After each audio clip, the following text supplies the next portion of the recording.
Olá, sou a Telvina Vaz, estamos aqui para mais um programa do nosso podcast A Saúde em Suas Mãos. Como estão a saúde de vocês? Como é que vocês estão cuidando, lidando, né, com a sua saúde, com essa sua preciosidade, não é? Nós temos o maior patrimônio, que é a saúde. E nós, nesse programa, estamos aqui para contribuir, para que você viva de uma forma melhor, mais plena, com mais leveza, com gerenciamento dos estresses, administrando suas emoções e sendo quem você é, né? Esse autoconhecimento, a partir do autoconhecimento, da nosso autocuidado, a autovalorização. A gente precisa primeiro estar bem com nós mesmos, para a gente poder cuidar do outro, né? Contribuir para o mundo ser melhor. Nós hoje estamos aqui com uma convidada mais que especial. Vamos falar sobre feminino, o lado feminino, os desafios das mulheres, o desafio da sociedade, os impactos que nós temos ainda como mulheres, né? Como nós estamos contribuindo e ainda as batalhas que ainda temos ainda a seguir. Já conquistamos muitas coisas, mas o preço está alto e ainda estamos com muitas batalhas. Então temos hoje a alegria de convidar aqui nossa Tereza Nogueira, nossa convidada especial hoje, que é delegada, cantora e muito mais que isso, né? Uma mulher maravilhosa.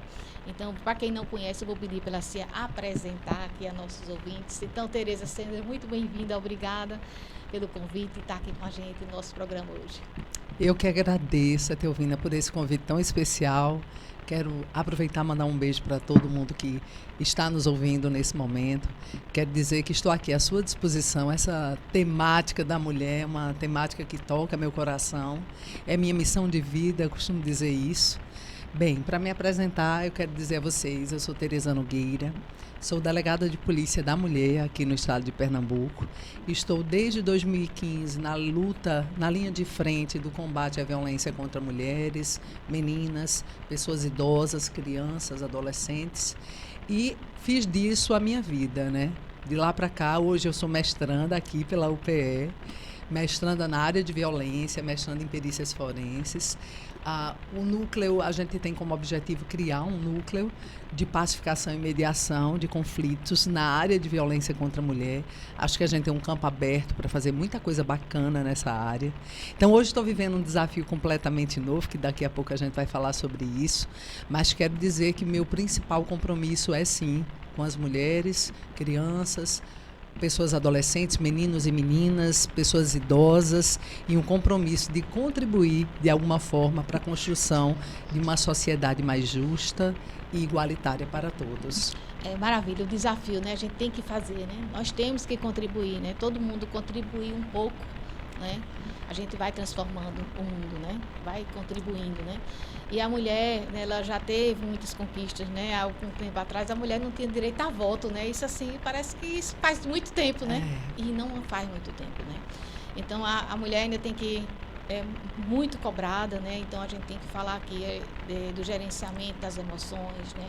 Desse autoconhecimento, da segurança, das dependências emocionais, né? Tudo isso, né? Então a saúde, né, ela envolve também a gente gerenciar as emoções, né? Então tem muitas pessoas que precisam, né, essa confiança, dessa autoconfiança para tomar decisões que mudam sua vida, né, que vão ter uma repercussão na família, na sua vida e na sociedade, né? Então, Isso. nós mulheres temos um papel importantíssimo, né, mas a gente precisa entender que a gente não, a mulher, ela não é mais que o homem, né? Ela é mulher, o homem é o homem, né? O homem também tem seus desafios, né? Porque o homem também é cobrado, o homem, ele não pode chorar, o homem tem que ser forte, né? Então ele também tem o preço deles, né? Então não existe ninguém melhor, nem melhor que o outro. A gente não tem que entender que a gente tem nosso papel, que a gente precisa ser respeitada como tal. Mas a gente não precisa ser superior a ninguém. Não somos superior a ninguém. Todo mundo vai contribuir, né? Todo mundo tem uma parcela, né, de contribuição na sociedade, né? E a mulher é uma delas, né? Perfeita, Telvina. Tem uma coisa que eu costumo dizer nas palestras, nas conversas sobre Lei Maria da Penha, por exemplo, que, na verdade, gente, a Lei Maria da Penha foi criada para trabalhar a violência que é praticada contra a mulher, praticada pelos agressores de mulheres. Então, a Lei Maria da Penha não é uma lei contra os homens, é uma lei contra os agressores de mulheres. Então, as pessoas, os homens que tratam suas mulheres, como você bem falou, com respeito, com dignidade, eles não têm problema nenhum com a Lei Maria da Penha, não estão preocupados com a Lei Maria da Penha, porque eles sabem que eles não estão ali abarcados por esse universo. Então, de fato é isso, não é trabalhar em cima da superioridade, não. É por igualdade de oportunidades, por igualdade de ocupação de espaços. A gente tem ainda muitas profissões, majoritariamente ocupadas pelos homens, quando a gente tem muitas mulheres que gostariam de estar ali preenchendo o espaço também. Então, a luta é por igualdade de oportunidades e não por superioridade. De fato, não é isso. E você falando agora de profissão, eu queria comentar, né, minha própria experiência, né? Eu fiz, né, há 30 anos atrás, eu tenho mais de 30 anos de formada, e quando eu decidi fazer ortopedia como especialidade, foi um desafio, né? Porque eu fui a terceira mulher ortopedista de Pernambuco. Então, porque ortopedista era homem, né? Uhum. Mulher não podia fazer ortopedia. E eu confesso que você é a primeira ortopedista que eu conheço, viu? E hoje, assim, eu estou falando isso 30 anos atrás, né? Hoje, mas ainda hoje o percentual, né, de mulheres também é muito menor. Na ortopedia está aumentando, mas ainda a proporção ainda é muito diferente, né? E eu recebi muitas críticas, né? Até porque eu tinha um pai oftalmologista, então todo mundo achava que eu sou oftalmologista, né? Mas graças a Deus, meu pai, maravilhoso, né? Aceitava. Te incentivou. Não, minha filha, quer fazer ortopedia, faça ortopedia. Ele tinha essa nobreza, né? Ele não está mais aqui, mas ele tinha essa nobreza de respeitar as escolhas. E não te tolheu, né? Não. O que é muito quer ser importante. ortopedia, vai fazer ortopedia. Eu realizei, fui ortopedista, a terceira ortopedista de Pernambuco. Mas a gente tinha salas, né? Eu lembro que tinham congressos que tinham 500 homens, né? E eu era a única mulher dentro daquela sala. Mas eu, né, fiz com muita alegria, né? Vivi isso.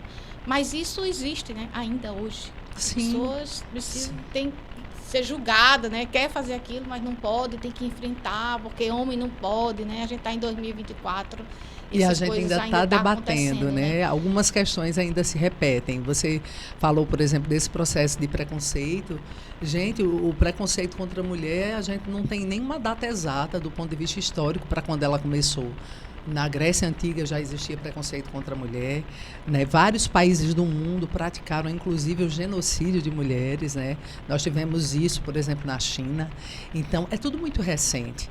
No Brasil, acho que a coisa acelerou muito do século passado para cá. A mulher casada, por exemplo, teve o Estatuto da Mulher Casada para que ela pudesse trabalhar agora, no século passado. É tudo muito recente. O direito a voto, como você falou. A Lei Maria da Penha é do início desse século, 2006. Como é recente. Como é recente. Agora, em agosto, a lei vai fazer aniversário, a Lei Maria da Penha. De lá para cá, muitas legislações vieram para trabalhar essa temática, para engrandecer essa luta contra a violência e para trazer um olhar para as mulheres. Mas, de fato, se a gente olhar para trás, as nossas mães, as nossas avós, bisavós, sofreram um processo muito mais duro de preconceito e de violência. Tem muito para se fazer? Tem muito para se fazer ainda. Temos um longo caminho pela frente. Mas que bom que algumas abriram espaço para a gente, né? Etelvina, poder estar aqui. Isso. Você, por exemplo, foi uma mulher que abriu um espaço na ortopedia. Você e mais duas foram as 3 primeiras mulheres ortopedistas aqui no estado de Pernambuco. Então, profissões, quantas profissões a gente tem fechadas para os homens? Na engenharia, na categoria policial e na política. Na política, aqui, por exemplo, na cidade do Recife, a gente tem menos de 20% de mulheres ocupando a Casa Legislativa. Então, como a gente vai ter política pública para a mulher e para aqueles assuntos que as mulheres tanto se enobrecem de proteger, como crianças, adolescentes, são as mulheres que se preocupam, né, com a política do cuidado, que se preocupam com a saúde, são mais inclinadas a se preocuparem com a educação, mais inclinadas a se preocupar da mulher, com a saúde. É diferente, esse olhar, né? de cuidado. Ninguém é melhor que ninguém, mas é diferente. São olhares diferentes, né? E então, é nessa diferença que a gente cresce, né? Mas a diferença é que é importante, né? Se complementam, né? As Também visões, acho. né? Então, todo mundo, né? Tem o homem e a mulher, enfim, né? E eu queria que você comentasse um pouco sobre, assim, casos que marcaram mais na sua trajetória aí, nas suas delegacias, porque a gente sabe que quem está hoje, né, por exemplo, está escutando, né, ou já viveu algumas situações, ou está vivendo, né, a gente sabe que hoje isso é uma realidade em todas as classes sociais, né, porque as pessoas consideram que a violência não é uma violência, a violência não é física, né, a violência verbal, ela é talvez até tão profunda quanto. Então, eu queria que você comentasse assim, sobre essas violências. Essas violências mais... Sim. De acordo com a Lei Maria da Penha, nós temos 5 tipos de violência. A violência física, a psicológica, a sexual, patrimonial e essa violência moral, que normalmente é praticada verbalmente mesmo. E claro que existe uma gradação dessa violência. Muitas mulheres hoje procuram a delegacia, procuram ajuda, só depois que a violência chega num nível que para ela já é insuportável, mas muitas deixam, de fato, de procurar a delegacia ou de procurar uma rede de acolhimento, uma rede de apoio no início da violência. Normalmente, essa violência começa com esse mecanismo verbal, com xingamentos, com depreciações, colocando a mulher para baixo, dizendo que ela é inútil, dizendo que ela é feia, que ninguém vai querer ela, mexendo com a autoestima dessa mulher. Então, ao mesmo tempo que essa violência é verbal, ela também é psicológica, porque é com palavras que a gente fere, é com palavras que a gente mexe com a saúde psicológica de uma mulher completamente e vai tirando ela completamente do eixo. Chega um momento em que ela começa a se olhar como essa pessoa feia, como essa pessoa que não é portadora de direitos, como essa mulher que não tem condições de ter um novo relacionamento, não tem condições de ter um trabalho, não tem condições de exercer bem suas funções dentro da sociedade. E aí, muitas vezes, ela vai se recolhendo. Outras vão para o combate, e nesse momento de ir para o combate, que também é um direito delas, elas passam a ser agredidas fisicamente, começa com empurrões, com puxões de cabelo, até que chegam nos socos, e isso pode evoluir tanto, gente, até uma tentativa de feminicídio. Fora que nesse intervalo já vem a violência sexual, aqueles dias em que aquele companheiro agressor sai, chega tarde e quando chega em casa quer ter uma mulher disponível sexualmente e muitas vezes ela está dormindo, ela não deseja praticar o ato sexual naquele momento e mesmo assim ele força o ato sexual. Fora as violências patrimoniais, então, mulheres que são, abre aspas, autorizadas sob vigilância a trabalhar e aí o cartão onde ela recebe, através do qual ela recebe o salário, fica na mão do agressor. Então ela não consegue comprar um batom, ela não consegue dizer o que ela quer fazer com o dinheiro que é fruto do trabalho dela. Ou seja, como se ela realmente fosse uma coisa, uma propriedade, uma posse, né, desse homem. Sem fazer nenhuma crítica, nem apologia à religião, a gente tem um termo que é muito observado do ponto de vista histórico, que é bíblico mesmo, né? Não cobiçai a mulher do próximo, nem a vaca, nem a cabra. Então, desde muito antigamente, a mulher já era olhada como propriedade do homem. Isso foi passando de geração a geração e a gente já nem pensa, já nem para pensar. E algumas mulheres, de fato, vivem uma vida assim, como coisa e propriedade do outro. Quando, nem na verdade, se percebe, né? Nem se percebe. Quando, na verdade, nós mulheres somos portadoras de direito, nós temos um universo de deveres e nós temos, sim, força para contribuir muito mais ativamente para a construção de uma sociedade, inclusive, mais justa, mais igualitária, de mais respeito, humana, mais humana. Porque, olha, gente, respeito e água de coco, né? Não faz mal para ninguém. Quando a gente trabalha respeito em todas as nossas relações, independente de direito da mulher, vamos pensar aqui num homem que exercita o respeito para com as mulheres, para com os outros homens, para com crianças, adolescentes e pessoas idosas. Esse homem vai viver melhor.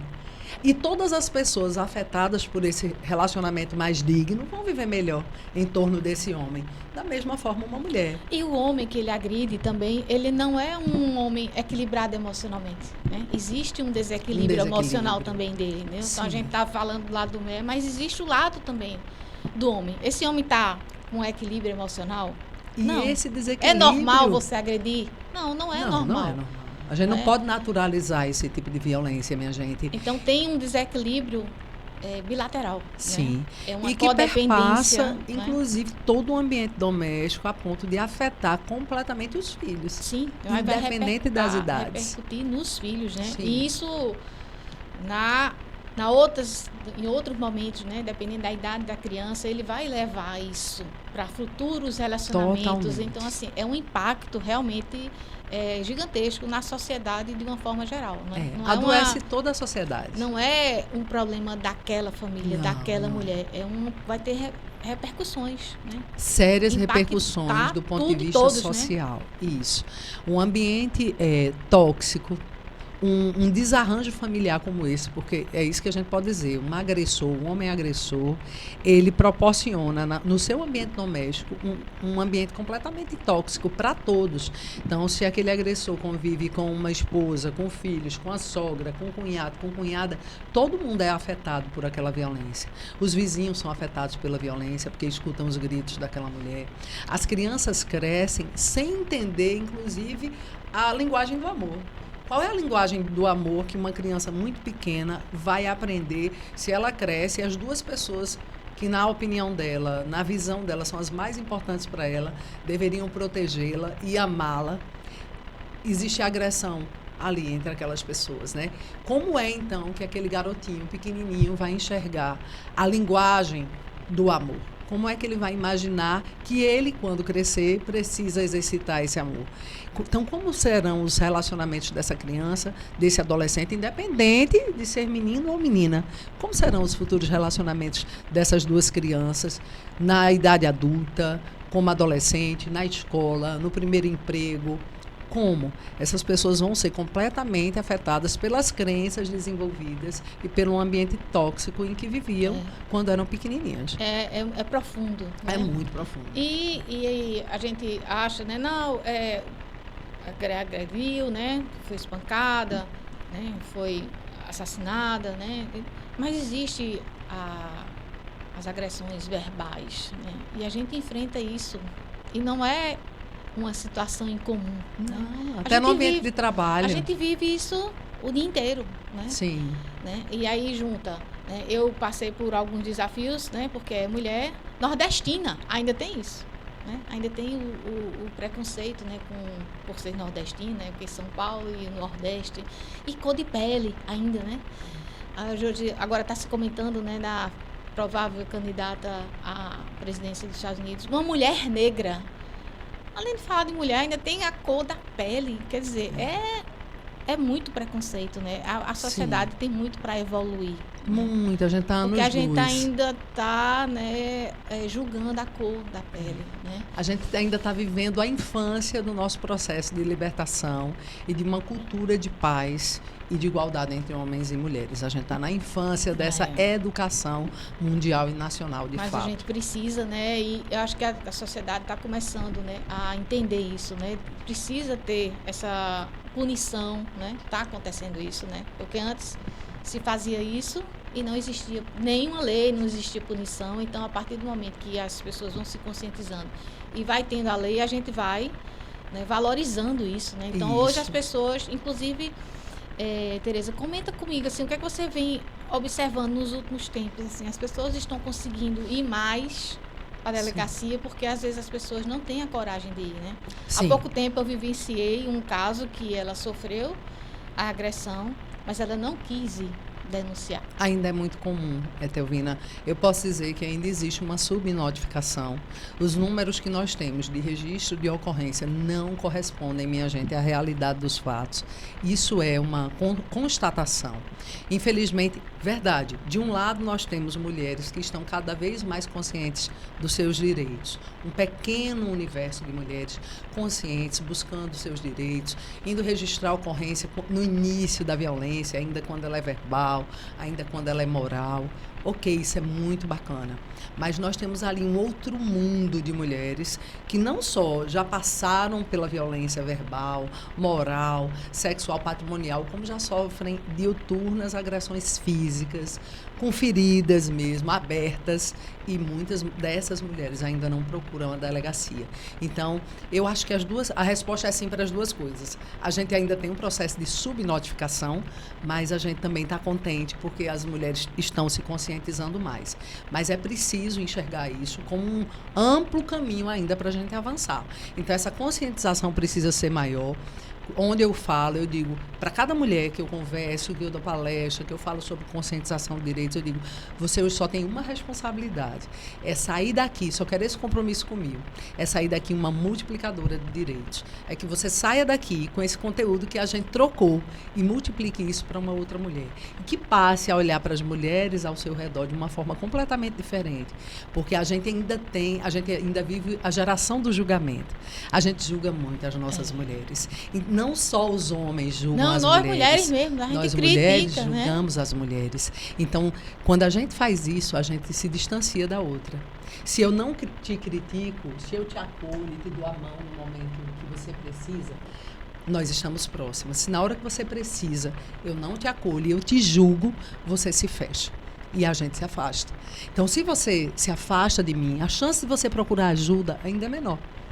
Ainda é menor, porque você já sentiu que foi julgada na sua casa, com as suas amigas. Imagine quando chegar na delegacia, imagine quando Você chegar se no expor, judiciário, né? Tudo imagine isso, quando né? toda a sociedade souber. Então, você vai se fazer tantas perguntas que muitas vezes você vai se fechar e vai terminar adotando aquele ditado ultrapassado, que a gente luta contra ele, que briga de marido e mulher não se mete a colher, e aí ninguém se mete, você se cala e a gente abafa a violência que muitas mulheres vivem. E assim, e essa questão da crítica, né, do julgamento, né? Eu também decidi, uma época da minha vida, pelo divórcio, me divorciar, me separar, etc, né? E aí tem todo um contexto. Mas por quê? Né? Por que vai se separar? Aquele modelo, né, de sociedade. Ele é um homem tão bom. Não é. Nunca faltou nada na sua casa. Mas por que? Se o seu casamento é perfeito. A ideia de provedor. Né? Eu disse, não, mas não é sobre isso, não né? é São só escolhas, isso, né? Então, se eu decidir, ou com outras mulheres que se decidem por uma separação, por um divórcio, né? Ela está passando por um processo extremamente desafiador, doloroso, porque não é uma decisão fácil, não é uma decisão simples. Não, e ela ainda tem que, além dela ter que enfrentar tudo isso, ela ainda tem que administrar o julgamento. Agora Então, você imagina, Telvina, se além de decidir se separar, você estivesse vivendo um processo de violência.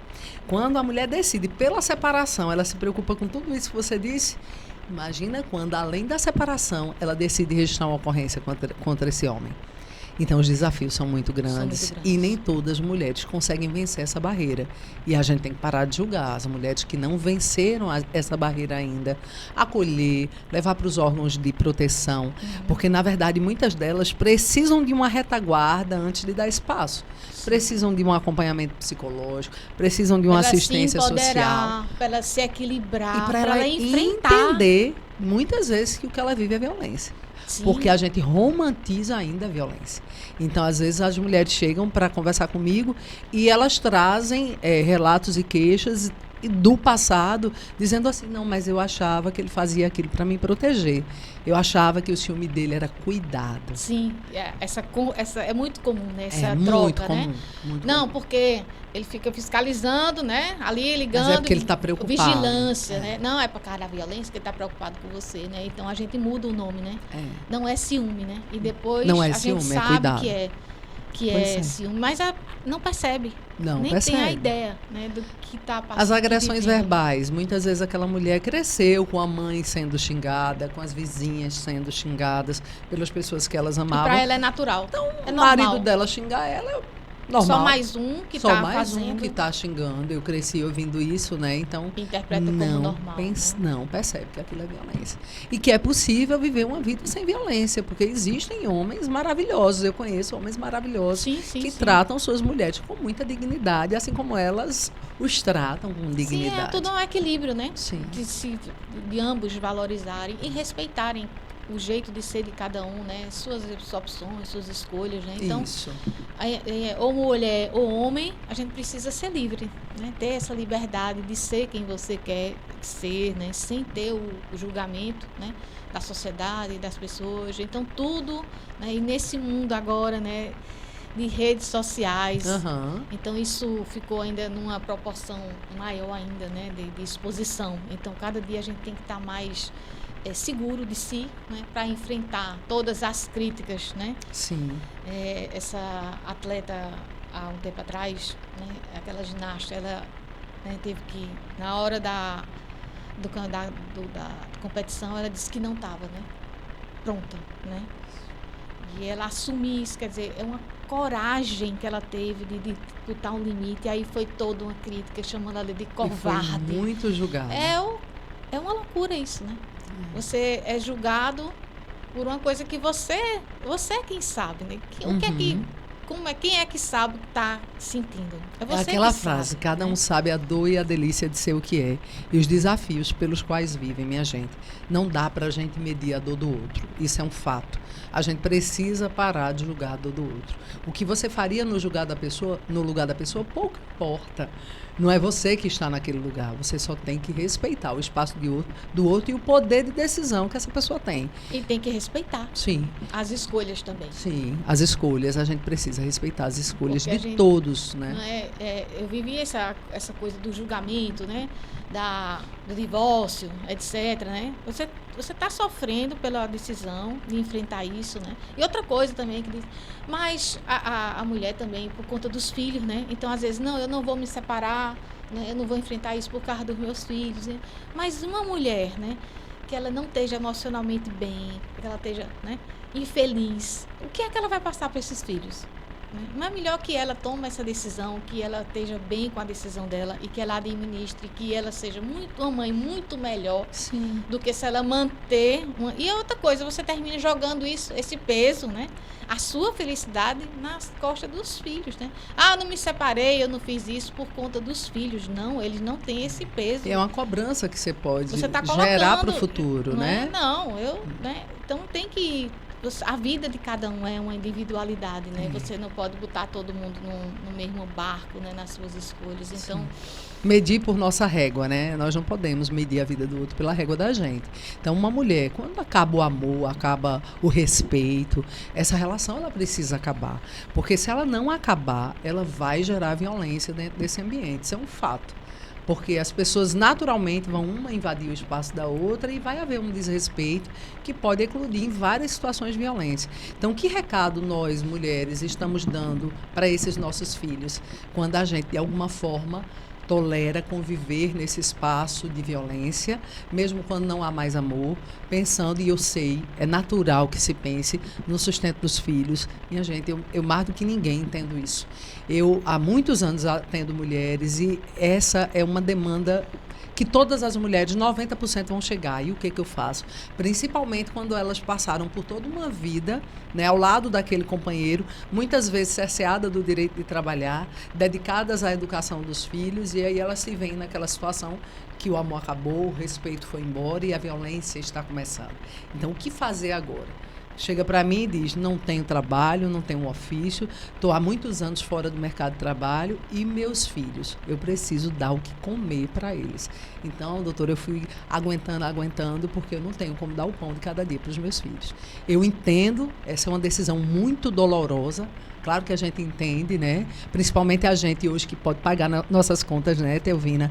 A gente entende o quanto isso deve ser dolorido para uma mulher. Então, a gente não pode julgá-la, mas a gente tem que fazer ela parar para pensar nas consequências disso. Nas consequências de permanecer nesse lar tóxico e violento. Nas consequências e repercussão para aquelas crianças.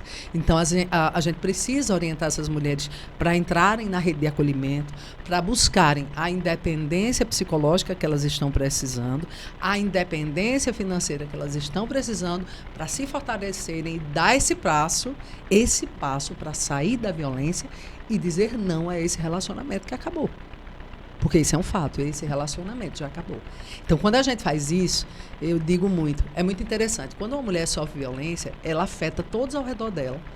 E todos ao redor dela são impactados por aquela violência. Ao passo que quando ela sai da violência, todos ao redor dela também são impactados por aquela libertação, pela saída da violência. Então, o impacto nas crianças que começam a ver até a mãe, muitas vezes, como uma heroína. Né? Minha mãe, por exemplo, a gente tem um histórico lamentável na nossa família. Quando minha mãe decidiu se separar, e ela pensava assim, como você disse, vou me separar, né? E o julgamento, e a vergonha para minha mãe, para a avó dela, no caso minha avó, a mãe dela, né? Sim, uma mulher separada, mulher não pode, separada, né? Minha mãe dizia que vergonha, mulher separada. E quando minha mãe disse não, e a gente passou por toda sorte de privação. Depois dessa separação, a gente passou por fome, necessidade, muitas privações. Ao mesmo tempo que a gente viveu todas as privações, eu fui para a escola pública, fui estudante de escola pública a partir desse momento a vida inteira. E tenho orgulho demais da minha história. Mas, naquele momento, eu comecei a enxergar minha mãe como a pessoa mais corajosa do mundo, assim. Então, eu foi isso que me nutriu para ser forte, para assumir a responsabilidade por minhas escolhas, para estudar, ainda que escolas públicas, ainda como bolsista, mas a ter esperança em dias melhores. Qual e a ter o preço paz. da paz? Não tem preço. Não tinha preço. A paz que a gente viveu depois, mesmo com todas as privações, não teve preço para mim. Sei que me forjou uma mulher muito mais forte. Eu tenho esse exemplo de coragem de minha mãe, então eu posso estimular outras mulheres que nesse momento vivem violência e se preocupam com seus filhos. Parem e pensem sobre os impactos de permanecer nesse lar violento. Para você, os impactos para você, porque eles são imensuráveis. Claro, as consequências para você, às vezes poderão ser irremediáveis e seguirem para sempre, mas também para os seus filhos. Justamente, né? Por amor a eles também que a gente tem que fazer as escolhas, né? E é tão interessante como o julgamento ele é tão profundo, né, em cima das mulheres, porque a partir do momento que uma mulher decide, né, por algum motivo, não por violência, mas por uma opção de vida, por uma escolha, ela quer terminar aquele relacionamento, né? Arnaldo Jabbour, me lembro que ele falava muito, né, que estava casado com uma mulher há 30 anos, mas ele estava casado com várias mulheres, né? Porque a gente, com o passar do tempo, né, a gente vai mudando, né? A gente vai evoluindo, a gente vai crescendo. E nisso a gente também vai mudando as escolhas e as opções. E os nossos companheiros também. E eles vão também, mudando, né? Mas, às vezes, essa mudança não acompanha no mesmo ritmo. Sim. E aí você decide por uma separação e está tudo bem. Ninguém está dizendo que X é bom ou X é ruim. Não. Você só não quer mais permanecer naquele relacionamento. É um direito seu, Perfeito. É uma escolha, né? Enfim, mas além de ter essa decisão, né, de cuidar dos filhos também, né, muito das mulheres, né, e infelizmente acontece também um outro problema, né, que existe muito, não existe ex-pai, não existe ex-mãe, mas infelizmente grande maioria dos homens após a separação eles se afastam dos filhos, né? Sim. Então é uma outra questão, né, que os pais eles poderiam não deixam de ser pais, mas infelizmente eles misturam as coisas e se afastam, né? São poucos os casos que a gente vê que o pai continua ali dando assistência, compartilhando. Eles jogam, né? Então a mulher fica realmente sobrecarregada, né? Em todos os sentidos, né? Pela educação dos filhos, né? Financeiramente falando, às vezes tem uma dificuldade, né? De ir atrás disso. Então, é muito complexo, né? Muito tudo complexo. Isso, né? E os homens também precisam parar para pensar na consequência que essa ausência da presença masculina na vida desses meninos e meninas vai ter para o resto da vida deles. É um impacto muito grande, né? Então, na os educação. Homens têm que entender, né? Que isso. Separou, você tem uma ex-mulher. Separou só da mulher, mas não tem ex-filho, não existe ex-pai, não existe ex-mãe. Isso. Né? E o pai e mãe é coisa sagrada, independente, ninguém está aqui, não quero julgar. Os pais, eles já deram muito a gente, né? Eles já deram a vida, né? E deram aqueles melhores que eles tinham para oferecer. E os homens têm, sim, um papel fundamental na construção da personalidade dos filhos. Seja menina, seja menino. Os homens têm esse papel e é muito importante que os homens despertem para essa realidade. Em caso de separação, difícil ou simples, com violência ou sem violência, esse processo precisa seguir de uma forma diferente com relação aos filhos. O papel que vocês homens desempenham é muito importante na formação da personalidade e vai ter repercussões em todos os relacionamentos desses dois filhos no futuro com os homens. Com certeza. Isso vai implicar numa relação diferente da menina com relação à visão que ela tem dos homens, claro que vai, e na formação da personalidade dos garotos também. Sim, com certeza. Então, assim, é todo um contexto, né? É tudo tão complexo, né? Mas a gente precisa investir na inteligência emocional, que eu digo, né? A gente precisa estar administrando nossas emoções, né? Ter esse apoio, né? Profissional, né? Com diversos profissionais que estejam, porque são decisões muito difíceis, né? São momentos difíceis para a gente mudar, né? Agora, ao mesmo tempo, né? Quando a gente enfrenta tudo isso, é libertador, né? Demais, você demais. ter paz. Eu acho que não tem nada melhor do que isso. Nada né? paga, ter paz, gente. Né? Você ter um lar, né? Com Sim. paz, sem brigas, sem estresse, todo mundo ali, né? Convivendo e respeitando as escolhas de cada um. Isso é fantástico. Não, e isso estimula a gente. Na minha missão como delegada, por exemplo, é muito estimulante quando a gente percebe que aquela mulher que a gente acolheu deu um passo a mais na vida e ela nunca mais voltou atrás. Ela está seguindo firme e forte. Aí, um mês depois, 2 meses depois, um ano depois, essa mulher volta, faz um agradecimento, chega, dá um abraço e conta uma mudança significativa na vida dela para a gente. Isso é um presente. Essa convivência é um presente. E, ao mesmo tempo que também a gente lamenta aquelas mulheres que iniciaram o processo de saída da violência e voltaram ao relacionamento. A gente não está aqui para julgar esse retorno, mas elas precisam se fortalecer para dar um passo à frente. E, mais ainda, aquelas mulheres que terminam vítimas de feminicídio, sem nunca ter registrado uma ocorrência, sem nunca ter ido para uma delegacia, e algumas até depois de ter ido, mas não terem seguido com as orientações das medidas protetivas. Gente, a polícia não consegue fazer tudo. A gente precisa ter essa consciência enquanto sociedade civil, enquanto vizinho de uma mulher que sofre violência, enquanto companheiro e companheira de trabalho de uma mulher que sofre violência. A polícia não consegue resolver tudo. Hoje, a segurança pública, eu digo a você, violência contra a mulher não é um assunto só de segurança pública, é um assunto de saúde pública. Está aqui a doutora Teovina, que não me deixa mentir. É um assunto de educação precisa pública. De um apoio Sim. muito forte, né? Da saúde emocional, né? Porque quando a gente não está bem emocionalmente, vai vir uma doença física. Com certeza. Não existe, Sim. né? Quando a gente está equilibrada emocionalmente, a gente vai estar equilibrada fisicamente, mas o contrário também. Então, assim, o gerenciamento do estresse, o gerenciamento das emoções, né? Existem muitos casos, inclusive, de câncer de mama, né? Ser desencadeado justamente após um final de relacionamento. Né? Existem muitas pesquisas linkando a traumas, né, doutora? Exatamente, porque assim, a gente tem uma tendência genética a desenvolver aquela doença, mas isso é 30%, né? E aí a gente não tem um estilo de vida, etc., mas tem que ter um gatilho emocional. Isso vale para todas as doenças praticamente, né? O câncer de mama, isso vale para as doenças autoimunes. Então, tem todo um contexto, né, de final de relacionamento, de mudança de vida. De violência. E aí aquelas mágoas, aqueles ressentimentos, o corpo vai falar. Vai liberando toxinas para o corpo, né? Em algum momento, né, um desequilíbrio físico, uma doença. Saúde é o quê? Um equilíbrio, né? E a doença é um desequilíbrio. Então, a descarga é emocional. O emocional é muito importante na saúde de uma forma geral, né? Então, as mulheres têm muito câncer de mama após um fim de relacionamento. Isso vale também para as doenças autoimunes. Então, é muito amplo, né? Tudo que envolve, quando a gente está falando aqui, né? De violência com a mulher, é um ponto. Não.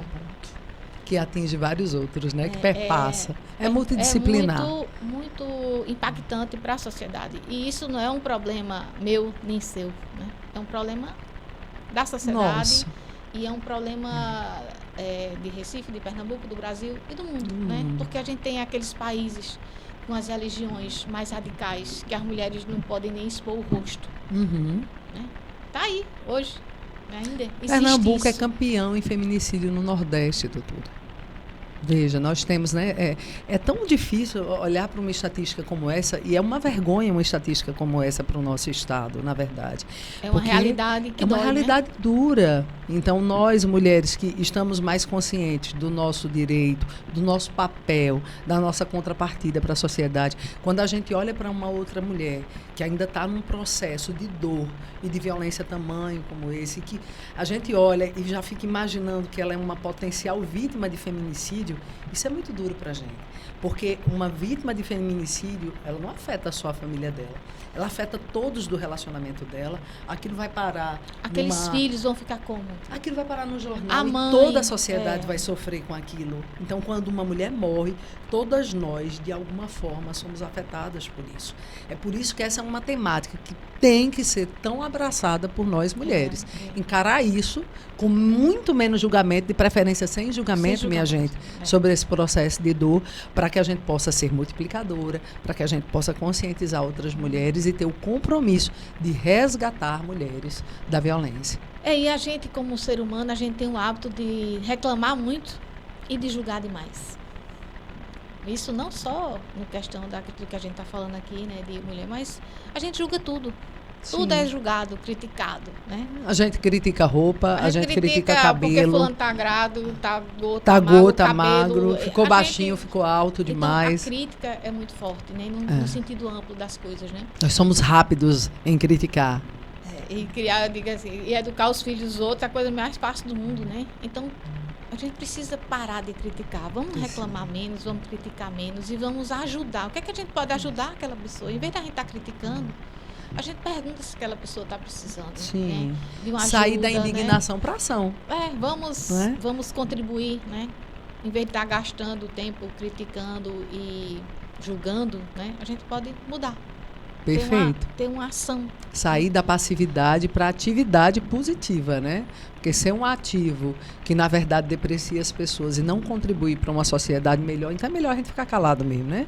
Mas se é para fazer, para sair da indignação para a ação e contribuir positivamente para o progresso na vida das pessoas e para o nosso próprio progresso. Porque, na verdade, quando eu crio no meu ambiente de trabalho, na minha casa, uma atmosfera de mais respeito, de dignidade, de acolhimento, isso afeta a minha vida antes de tudo. Primeiro então, em casa, em né? casa. Como é que a gente está lidando em casa? A gente está respeitando, né, os filhos. Sim. A gente está respeitando as escolhas dos filhos. Né? Porque a gente quer pré-determinar, né, a vida do filho. Né? Ele vai fazer isso, o futuro dele aqui, né? Então a gente precisa fazer esse exercício, né? E como nós estamos educando os nossos meninos?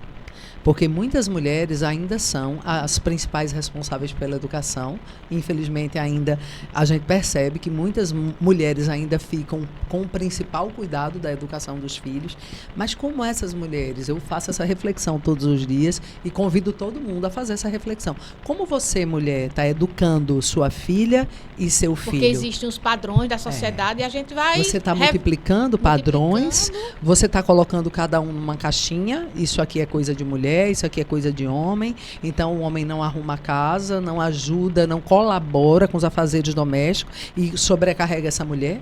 Então, a gente está sem nem perceber, a gente está repetindo o padrão. A gente está repetindo o padrão. Então, pequenas coisas que parecem tão naturais, né, na nossa convivência doméstica, podem gerar ali um homem extremamente machista, que ele vai crescer... Já está criando o machista. Pois é, que ele vai crescer e vai reproduzir aquilo em todos os ambientes que ele for. No ambiente do trabalho, quando arrumar uma namorada, quando se casar. Então, vai casar e vai ser um homem que não compartilha dos afazeres domésticos. Então, é um homem que chega em casa e quer o prato de comida na mesa, pronto para ele comer. Gente, isso já está tão ultrapassado. Eu convido, a gente tem tantos homens inteligentes, como é bacana quando os homens percebem o quanto uma mulher, independente financeiramente, quanto uma mulher que trabalha fora, pode contribuir para a riqueza da família, para os momentos de lazer, para pagamento das contas. Tem aquele filme muito engraçado, Se Eu Fosse Você, né? É interessantíssimo, porque eles trocam os papéis, né? E aí como é, né? Ele viver, né? Uma mulher botar um salto alto e não sei o quê. É tão interessante, porque são rotinas tão diferentes. Completamente diferentes. Né? Mas para você entender o universo, né? Saber entender que você passa horas num salão, mas que tá tudo bem, ela gosta, é importante para ela. E nós reproduzimos essa crença. Né? Respeite. Todas como essas ele também crenças. Gosta de estar lá, né? Fazendo outra atividade, também tá tudo bem, né? Isso. A liberdade, né? A liberdade para escolher, né? Então, essa crença do provedor, muitas vezes é passada pela família, não é só pelo homem. Muitas vezes o homem passa a crença para o filho. Você é o provedor, você é o homem da casa, né? Mas muitas vezes a mãe também passa a mesma crença. Pode ser o provedor também, não tem problema. Né? Pode ser também. Sem rótulos, mas, não é né? O que hoje é muito ultrapassado e a gente diz são aqueles homens que querem ser os provedores e cerceiam o direito da mulher quando ela quer trabalhar, quando ela quer ter independência financeira. Esse homem vem para cercear esse direito, para manipular, para usar o dinheiro, o recurso que ela adquire com o próprio trabalho, ou seja, invade a privacidade, a independência daquela mulher, de tal forma que se torna irremediável. E aí a gente tem muitas mulheres anos e anos a fio sem sequer trabalharem, porque não conseguem se inserir mais no mercado de trabalho, tamanha a vigilância de tamanha essa crença. Então, a crença do provedor, ela pode existir se ela for bacana para o ambiente doméstico. Isso é uma e se escolha, for né? combinado. Se tem mulheres que fazem essa opção, né? De E se serem for combinado, mães né? e que trabalhar em casa, e ela está feliz com essa decisão, vamos acolher também, não vamos criticá-la. Sim, e tem muitas mães, e eu conheço casais que fizeram essa troca. No primeiro filho, a mãe passou 2 anos em casa, no segundo filho, o homem passou um tempo maior em casa. É uma colaboração, Gente, é uma vida a dois, é uma vida em família. É uma vida a né? dois compartilhada. Então, ninguém se sente tolhido, Cada nem tem seus atropelado pelo outro. objetivos, seus sonhos. Sim, Né? todos Eu passei nós temos, né? uma crítica fortíssima. Foi quando eu decidi, né? Surgiu uma oportunidade de estudos, eu fui convidada para estudar, né? Em Paris, né? Então, imagine, na época eu queria levar meus filhos para Paris, para lá, etc. E depois eu fui racionalmente, né? Eu vi que era muito melhor eles ficarem no Brasil, né? Eu ia lá, peguei estudar, né? De sábado a sábado, né? Acho que eu fiz 3 cursos, enfim. E aí eu tinha o domingo livre. E acho que eu tinha aula todo sábado até 5 horas da tarde. E todo mundo disse, Etelvina, raciocina, deixa teus filhos no Brasil. Que o impacto na vida deles vai ser menor do que, né? E aí eu fiz uma reunião com meus filhos. Lá em casa é reunião. Tudo é reunião. Olha, mamãe foi convidada para ir para a França. Mamãe pode ir? Mamãe pode ir. Vá. Fui. Mas o que eu recebi de críticas, porque eu deixei meus filhos no Brasil. Porque eu estava... A crença do abandono. Eu estava abandonando meus filhos. Isso. Eu já estava tendo que superar todo um processo de abandonar tudo no Brasil, né? Porque isso é uma loucura de burocracia, de documentos, e vai documento e traduz. E é uma odisseia, né? Para você ir mudar de país e fecha tudo e para tudo, né? E além de você estar lá, né, tendo que enfrentar tudo isso, você morrer de saudade dos seus filhos, você está enfrentando tudo isso, mas que era um sonho meu. E que bom que você realizou esse sonho. Não é? Mas aí, amanhã, né, eu pensei, não, mas amanhã meus filhos vão querer um sonho e eu vou impedi-los, porque eles têm que ficar comigo. Não, eles não vão fazer isso. Eu não vou fazer isso com eles. Não vou mutilá-los. Eles vão fazer não. Isso mesmo. E eu sentei, conversei e eu fui. E ficamos muito bem, obrigada. Porque a gente sentou, conversou. Saudade houve, com certeza. Mas ninguém ficou traumatizado. Estamos aqui, felizes. Por quê? Eles cresceram com isso. E você deu um grande exemplo para os seus filhos. Eles ficaram extremamente independentes. Ficaram bem, ficaram independentes. Saudade, sim, claro, que você tem que sentir saudade, né? Mas a gente administrou bem essa saudade. E aí, porque o homem pode, né? Falando dessa crença do abandono, isso é tão interessante. Na época, no século passado, quando nós passamos pelo Estatuto da Mulher Casada, quando a mulher pôde literalmente começar a trabalhar, né? Foi autorizada a trabalhar, houve uma campanha na imprensa, uma campanha fortíssima, em revistas e jornais, onde se postavam fotos, imagens, desenhos de mulheres abandonando seus filhos. Ou seja, houve uma pressão social muito forte para que aquele estatuto não fosse aprovado, para que a mulher não tivesse direito a trabalhar, porque se espalhou através da imprensa, de outdoors, de tudo, a crença do abandono. De que a mulher que saía para trabalhar deixava os filhos sozinhos em casa, porque, na verdade, o homem já estava trabalhando. Então, veja, quase um século depois, você passou, enfrentou a mesma crença, felizmente, com um ambiente doméstico completamente diferente, onde todo mundo entendeu que você estava vivendo um sonho. Meus filhos entenderam, né? Seus filhos, que é o mais importante. Seu Eles eixo familiar entendeu, então tá tudo certo. E você se permitiu. Porque muitas mulheres, mesmo com algum apoio, elas entram nessa onda do julgamento, de ouvir demais o que está todo mundo dizendo e desistem. Desistem de dar um passo no sonho. Então, por isso que você tem que ter o equilíbrio emocional. E se tornam frustradas, porque eu digo a vocês, se você perdesse uma oportunidade de estudar na França, é um presente estudar numa universidade francesa, gente. O que se enriquece do ponto de vista acadêmico, profissional, isso é decisivo muitas vezes na vida de uma mulher e de um homem. Eu estava, né, contribuindo de alguma forma para o futuro deles. Para eles terem oportunidades também lá na frente. E trazendo esse conhecimento para o Brasil, para Recife, para Pernambuco, para poder compartilhar isso. Seja nos seus atendimentos como médica, seja como aqui, como autora de um podcast, seja como escritora de um livro, seja dando aula numa universidade. Veja que compartilhamento. E eu achei engraçado que eu morria de rir, que eu fazia reunião, eles eram muito pequenos, né, na época. E aí eu disse, olha, eu vou para Caruaru um dia. Nessa época eu morava em Garanhuns. Aí minha filha fez, ô mãe, Caruaru no Brasil? Aí eu disse, pode ir. Porque assim, aí mamãe vai para Las Vegas, mamãe, sei lá, para um congresso, para o que fosse. Aí ele fazia, é mais longe do que a França? Não, então pronto. Porque até a França eu podia ir tranquilo. Agora tá no limite tranquilo. Um lugar mais longe que a França, aí mamãe, vamos conversar. Mas como ficou interessante isso? Né, assim, esse contexto de não tem limites, né? Você pode fazer as coisas. Né? Pois é, e você ensinou aos seus filhos naquele momento, com o seu exemplo, que eles podem sonhar, que eles têm liberdade para sonhar e vão ter direito a escolher o que querem fazer. Exatamente. Sem julgamentos. Sem julgamento. Sem as críticas, né? Então, assim, é tão forte isso, né? No nosso dia a dia mesmo. A gente vê isso, críticas em todos os aspectos, né? E que a violência não é física. Essa é uma violência que é muito sutil, viu? É sutil, mas sutil. É violência. Porque essa violência que tolhe. As pessoas estão impedindo de você realizar um sonho seu. Isso. Qual o preço de um sonho seu? Não importa do tamanho que ele seja. Cada um tem os seus. Não importa, né, o tamanho, isso mesmo. Mas se você não realiza aquilo, né? Então eu pensei, essa foi uma oportunidade, ela não vai se repetir. Ou tem uma oportunidade que ela não repete, né? Sim, então ou você sobe no cavalo selado ou não. Não vai repetir, né? Então assim, e aí não está tudo bem? Eu não fiquei feliz com o meu sonho. Eles não estão aí adultos, equilibrados, né? Com seus sonhos, com suas opções. E quando eles fizerem as escolhas, eu vou estar do lado deles. Para apoiá-los também. Sem a crítica e sem o julgamento. Né? Perfeito. Então assim, a gente, mulher, né? Nordestina, né? Faltou a cor da pele, né? Para completar, né? Porque é impressionante, né? Como a gente ainda está no julgamento da pele. Dos estereótipos, né? Aí a pessoa mulher, negra, aí é o pacote completo, digamos assim, né? Mas a gente precisa... Estamos aqui, né, Tereza, para mudar essa realidade. Vamos contribuir para essa mudança, né? Então, eu bato muito na tecla, né? Eu vivi isso, né? Esses julgamentos, esses enfrentamentos e esses desafios, né?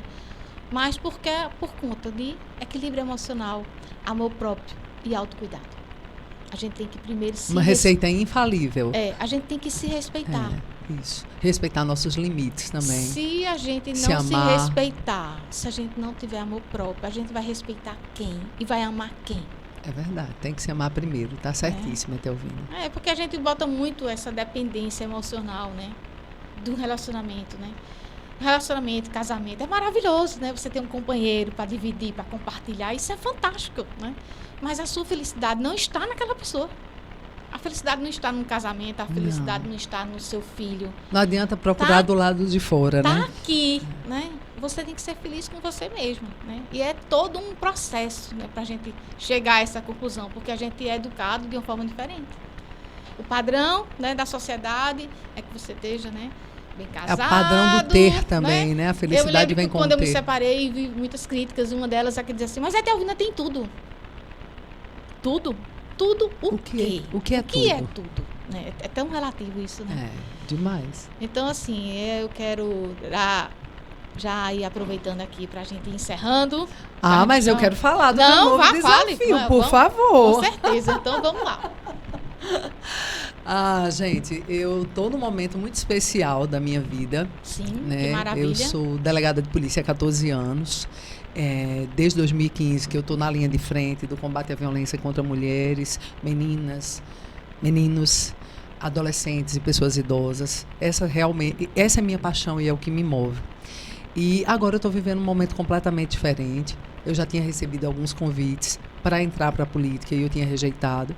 Eu sei que a gente tem muitas crenças negativas em torno da política, porque a gente já viu tanta gente fazer tanta atrocidade, né, com esse bem público. O rótulo, né? Eu acho que essa área está muito rotulada. Mas eu quero acreditar que a gente tem pessoas sérias tentando fazer uma coisa diferente. Eu já tinha recebido outros convites, costumava dizer que isso não era para mim, mas agora, dessa vez, eu aceitei. E aceitei o desafio por quê? Porque o ano passado eu vivi, acho que o momento mais desafiador na minha vida enquanto delegada de polícia, principalmente enquanto delegada de polícia da mulher. Foram muitas as tentativas de projetos, ideias, tentativa de contribuir positivamente para essa verdadeira usina da violência que nós temos aqui no nosso estado de Pernambuco, principalmente na cidade do Recife. Contribuir positivamente na contramão dessa violência, mas eu percebi que é muito difícil a gente mudar, contribuir para essa mudança, a mudança do sistema, a mudança da política, a mudança Qualquer do mudança serviço desafiadora, público ali na ponta da lança. A gente precisa mesmo ocupar espaços de poder para poder ter poder de decisão. E nós, mulheres, precisamos começar a exercer esse poder de decisão. Aqui em Recife, eu disse antes, a gente tem menos de 20% de mulheres na Casa Legislativa. Então, como a gente pode esperar a política pública vinda de 80%, 82% de homens que estão ali? Uma visão que não é a nossa. Né? Uma visão. Eles não conhecem as nossas dores e os nossos desafios. E aqui, ao mesmo tempo, nós somos 53% das eleitoras. A gente elege, gente, quem a gente quiser eleger. Mas é muito importante que quem represente o que você pensa, o que eu penso, essa pessoa esteja coesa com aquilo que a gente acredita. Então, a gente precisa de mais representatividade. Eu acredito que esses espaços de poder precisam ser mais ocupados por mulheres. E é como a gente disse antes, não é para ser mais do que os homens, não é para ser superior, não. É por espaços de igualdade de oportunidades. E está sendo tão bacana essa fase, Telvina. Maravilha. A gente está com um projeto bem bonito no Instagram. Eu gostaria até de compartilhar aí, com meu certeza. Instagram, para quem tiver curiosidade de conhecer. Delegada Tereza Nogueira com Z. A gente está com uma série no Instagram, que o nome da série é Chama Delegada. É um momento que as pessoas me chamam para conversar. Então, qualquer pessoa pode ir lá, botar o telefone e me chamar para conversar, seja na sua casa, seja na sua calçada, seja ali na comunidade, no meio da rua, numa Perfeito. praça, no chão. A gente faz uma roda e a gente conversa sobre os problemas daquela comunidade. E junto com as próprias pessoas que vão trazer os problemas, a gente consegue construir soluções. Sim. Soluções que vêm da própria comunidade que está ali vivendo Porque o desafio diário. cada pessoa tem a sua necessidade. Sim. Cada lugar tem a sua realidade. Perfeito. Né? Não é E aí igual não adianta a todo chegar, mundo, né? Telvina com esse olhar da Eu estou medicina, precisando de feijão, aí você chega com arroz. Tereza com o olhar da segurança e impor uma solução para uma conhecer o comunidade. ambiente para saber como você como você vai solucionar naquele lugar. E você não acredita como as soluções vêm as soluções mais interessantes e as mais simples possíveis. A gente percebe algumas soluções que são muito simples de serem implementadas. Claro, outras são muito desafiadoras, gente. Mas algumas soluções... Mas pequenas mudanças fazem grandes diferenças, né? Assim. Algumas soluções vêm de pequenas mudanças, muitas vezes até de uma mudança simples de comportamento e de um simples olhar para uma comunidade vulnerável. Então, eu estou curtindo muito essa fase. Eu estou conhecendo mulheres incríveis, mulheres da periferia. Eu vim da periferia, eu vim do ensino público e conhecer essas mulheres e ouvir suas queixas, as dificuldades que elas enfrentam e ouvir delas próprias as soluções que elas entendem como viáveis para melhoria da sua comunidade, tem sido extremamente enriquecedor. E a partir disso você vai congregando outras pessoas, né? Você vai somando, né? Tem tantas pessoas que podem ajudar nesse processo, sim. Né? Com visões diferentes, em áreas diferentes. Todo mundo pode contribuir. Total. E a ideia é justamente com essas rodas de conversa contribuir para uma construção coletiva. Então, a nossa ideia é um projeto de gestão com participação coletiva. Não é só com o olhar da Tereza, que vem da segurança. Não é só com o olhar da amiga da Tereza, que é da medicina. Não. É com o olhar da própria comunidade, trazendo soluções muito simples. Justamente que é muito complexo, né? Muito complexo. A gente tá Fazer falando, política pública é muito complexo. Você falou no complexo. início do programa, né? Os 5 tipos de violência, né? Mas elas às vezes acontecem todas ao mesmo tempo. Sim, sem dúvida. Não tem como você separar o que é Uma mulher a que sofre violência financeira. sexual, aquilo não tem como não ser psicológico, aquilo não tem como não ser físico, e aquilo não tem como afetar a moral dela. Poderia estar ali fora a patrimonial naquele momento exato, mas em diversos momentos a mulher sofre sim os Então 5 tipos de complexo, violência. né? É muito complexo. É uma questão de saúde Saúde pública, e é uma educação questão pública, de segurança pública. sociedade. Então Planetária. é um assunto isso, que interessa a você, que interessa a mim, que interessa a todo Todo mundo mundo que tem nos ouve uma nesse momento. mulher, todo mundo tem uma mãe, todo mundo tem uma tia, todo mundo tem um primo, tem uma filha, tem uma neta, tem um sobrinho.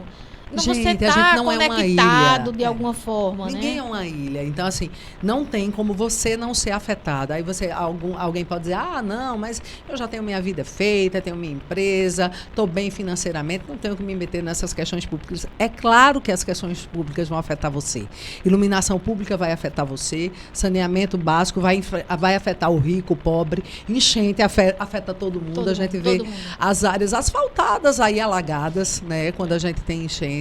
Então, a segurança pública afeta pessoas humildes da periferia e afeta as pessoas da avenida também. Segurança pública não é polícia na rua, minha gente. Sim, segurança pública é muito mais amplo, A gente está contribuindo. Pois é. Está todo mundo participando do processo de diminuição da violência? Vocês estão participando ativamente, então o convite é para a sociedade vir e exercer o seu papel determinante. Eu costumo dizer, isso tudo vem de política pública, e a política pública vem da política. Então a gente precisa escolher bem os nossos políticos. Tem uma coisa que eu tenho dito, gente, voto não tem preço, voto tem consequência. É muito importante conhecer as pessoas que nós elegemos, seja através de rede social, seja através de um site, seja pesquisando na internet. Hoje a gente tem informação saber. Disponível. Né? Nossa, se eu botar aqui na internet teu nome, teu vindo, eu vou descobrir um monte de coisa sobre você aqui no Google. A gente precisa conhecer as pessoas que nós escolhemos para estar lá representando as nossas ideias. Porque quando a gente vende o nosso voto, a gente não pode reclamar do que está dando errado. A gente não pode reclamar daquele político que está fazendo tudo errado e que no final você olha assim, esse não me representa. Oi, mas não foi você mesmo que escolheu? Então, voto não tem preço, voto tem consequência. É uma conscientização que a gente precisa, né? E a gente precisa disseminar isso. O voto precisa ser consciente. Quando a gente vota com consciência, a gente melhora a vida de todos. Porque a boa política está aí para fazer isso, para melhorar a vida de todo mundo. Não é o bolso do político. Então, existem políticos que entram na política por dinheiro, existem políticos que entram na política por outros interesses. Mas a sociedade pode escolher. Mas a gente tem pode esse escolher. Direito, Nós temos o direito e precisamos exercer esse direito com consciência. Está em nossas mãos, né? Essa mudança. Está em nossas mãos. Perfeitamente. Então, por favor, o convite é para que vocês conheçam minha rede social. Delegada Tereza Nogueira, Tereza com Z no Instagram. Falo lá sobre vários assuntos, estou indo nas comunidades também. E vocês vão poder ouvir o que as próprias pessoas aí fora estão falando sobre política pública, porque todo mundo tem alguma noção, tá, gente? Podem ter certeza disso. Todos nós temos alguma noção sobre política pública. A gente só precisa ser mais ativo nisso. Então, minha gente, vamos hoje encerrando aqui nosso programa maravilhoso. A gente dá vontade de ficar conversando aqui a tarde inteira, né? Mas vamos encerrar hoje nosso episódio com a participação especial aqui de Tereza Nogueira. Discutimos assuntos tão importantes, tão impactantes, mas que está em nossas mãos essas mudanças, né? Cada um pode contribuir para mudar essa realidade. Então, conto com vocês no próximo programa, A Saúde em Suas Mãos, nosso podcast. Se inscrevam, compartilhem, não é? E deixem seu like e contribuam aí para que esse canal chegue a mais pessoas, para a gente contribuir aí com o bem-estar de todos.